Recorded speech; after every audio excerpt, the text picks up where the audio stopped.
এটা বৰ্ণনা কৰিব নোৱাৰা এটা দৃশ্য গৰীব দুখীয়া লোকসকলক কেনেকৈ নিঠৰুৱা কৰিছে, সৰু সৰু বাচ্চাবিলাকক কেনেকৈ নিঠৰুৱা কৰিছে।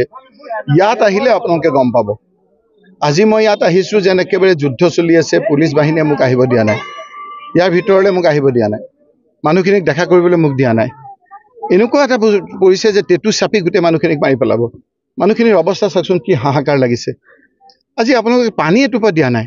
আমি এতিয়া পানী আনিব খুজিছোঁ, পানী আনিব খুজিছোঁ, পানীখিনি আপোনাক আনিবলৈ বাধা দিছে। গতিকে এই কথা বতৰাবিলাক অতি বেয়া হৈছে। মুখ্যমন্ত্ৰী ডাঙৰীয়া, অকণমান আপুনি এই কথাবিলাক আপোনালোকে চাওক। আজি ইয়াত যুগ যুগ ধৰি মানুহসকল আছে।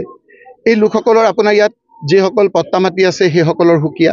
কালি হাইকোৰ্টে আপোনাৰ ৰায় দিছে ইয়াত যে যিসকলক পট্টা দিছে সেই পট্টাৰ মানুহসকলক কোনো ধৰণৰ আপোনাৰ উচ্ছেদ নকৰিব, প্ৰপাৰ আপোনাৰ যিটো ছিষ্টেম সেই ছিষ্টেম বাদ দি। হাইকোৰ্টৰ অৰ্ডাৰ মানা নাই, কৈছে যে নটিচ দিব লাগে। নটিচ দি 15 দিনৰ ভিতৰত নটিচ সিহঁতে তেওঁলোকে কোৱাৰ পিছত এটা নিয়মত আপোনালোকৰ উচ্ছেদ হ'ব। কোনো নিয়ম কানুন মানা নাই।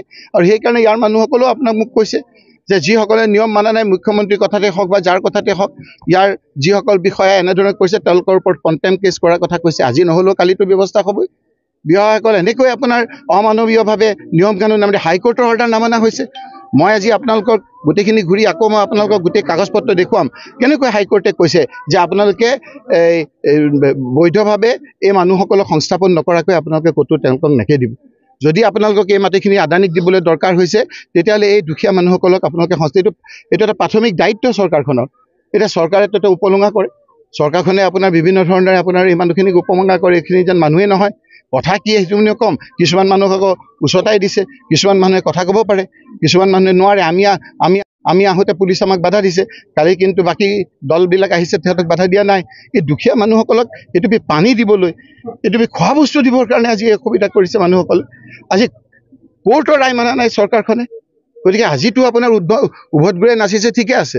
মুখ্যমন্ত্ৰীটো কৈ দিব যে মইতো যিখিনি নিয়ম কানুন মানি পেলাই কৰিব দিয়া কৈছিলোঁ, কিন্তু যিসকল বিষয়াই সেই হাইকোৰ্টৰ বাধা থকা স্বত্বেও, ষ্টে অৰ্ডাৰ থকা স্বত্বেও, হাইকোৰ্টে এটা আপোনাৰ নিয়ম মানি দিয়াৰ পিছতো সেইখিনি যদি নটিচ চটিচ নিদিয়াকৈ আপোনাৰ যিখিনি কৰিছে সেইখিনি আজি অৰাজকতা হৈছে।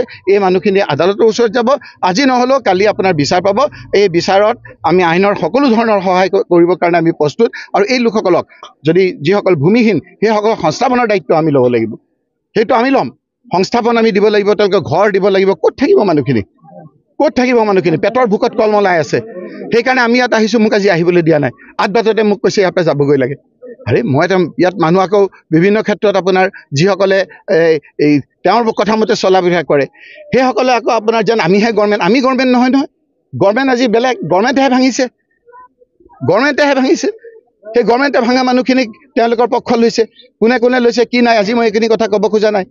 সেইকাৰণে মই কৈছোঁ যে এই দুখীয়া মানুহসকলৰ অকণমান কান্দোনটো যি হওক নহওক, মানুহ আমিতো দানৱ নহয়। মুখ্যমন্ত্ৰী ডাঙৰীয়া, অকণমান আপুনি চাওক মানুহখিনিৰ কি অৱস্থা হৈছে, নিথৰুৱা হৈছে, এনেকৈ নাখাই নবৈ মৰিব। সেইকাৰণে আমি কৈছোঁ যে অলপ পানী দিবলৈ আমাক দিয়ক, আমি অকণমান আপোনাৰ অন্ন দিবলৈ দিয়ক, খাবৰ কাৰণে আমাক অলপ সুবিধা দিয়ক। বাকী কথাখিনি গোটেই অঞ্চলটো চোৱাৰ পিছত আপোনালোকক গোটেই কাগজ পত্ৰৰ সৈতে আমি মানুহখিনি নিশ্চয়কৈ আমি ন্যায়ৰ কাৰণে আমি চেষ্টা কৰিম। আৰু আমাৰ চৰকাৰ আহিলে মই কথা দিছোঁ যে যিসকল প্ৰকৃত ভূমিহীন, অকল ইয়াতে নহয়, আজি কাৰ্বি আংলঙত গৈছোঁ, তাতো হাহাকাৰ। 40,000 ট্ৰাইবেল মানুহৰ আপোনাৰ ভূমি লৈ গৈছে। গতিকে এই মানুহখিনিক সংস্থাপন দিয়া চৰকাৰৰ প্ৰাৰম্ভিক দায়িত্ব, সেইখিনি আমি দায়িত্ব লৈছোঁ। আমি ভূমিহীন লোকসকলক মাটি আৰু ঘৰ বনাই দিয়াৰ লগতে সংস্থাপন দিয়াৰ কথাও আমাৰ দায়িত্ব আছে। ভূমিহীন মানুহখিনিক তেওঁলোকে একেটাকৈ মাটি দিছে বজাৰৰ গাত, তাতে মানুহে যাবলৈ আপত্তি কৰিছে। মানে প্ৰথমে তেওঁলোকে যিটো উচ্ছেদ কৰিছে সেইটো বৈধ নে অবৈধ? আমি তাত কোৰ্টৰ অৰ্ডাৰ আছিল নেকি যে আপোনালোকে নটিচ দিয়ক? নটিচ দিছে নে নাই? গতিকে যিসকলক নটিচ দিয়া নাই, যিসকলে এই অবৈধভাৱে এই আপোনাৰ উচ্ছেদ কৰিছে, তেওঁলোকৰ বিৰুদ্ধে এই লোকসকলে আইনী সাহায্য ল'ব। আজিতো নিয়মমতে যদি আইনী সাহায্য ল'বৰ কাৰণে তেওঁলোকৰ পইচা নাথাকে, চৰকাৰে পইচা দিব লাগে, আমি সহায় কৰিম। নটিচ নিদিয়াকৈ এনেকুৱা কৰিছে চৰকাৰৰ এক্সিষ্টিং। আপোনাৰ কালিও কৈছে যে নীতি নিয়ম নামানি তেওঁলোকক নটিচ দি যি নিয়ম আছে তেনেকৈ কৰক। আজি আপোনাৰ সংস্থাপন দিছে, ইয়াত আপোনাৰ সেইখিনি ষ্টে অৰ্ডাৰ দিছে। যিসকলৰ ঘৰ ভাঙিছে, যিসকলৰ আপোনাৰ চৰকাৰে আপোনাৰ ইয়াত এই পাট্টা দিছে, যিসকলক আপোনাৰ চৰকাৰে ইয়াত মাটি দিছে, সেই লোকসকলকো ভাঙিছে, যি কালি ষ্টে অৰ্ডাৰ দিছে। গতিকে আইনক মানি যিসকলে হাতত লৈছে তেওঁলোকৰ বিৰুদ্ধে ব্যৱস্থা ল'বৰ কাৰণে আমি এইসকলক সহায় কৰিম।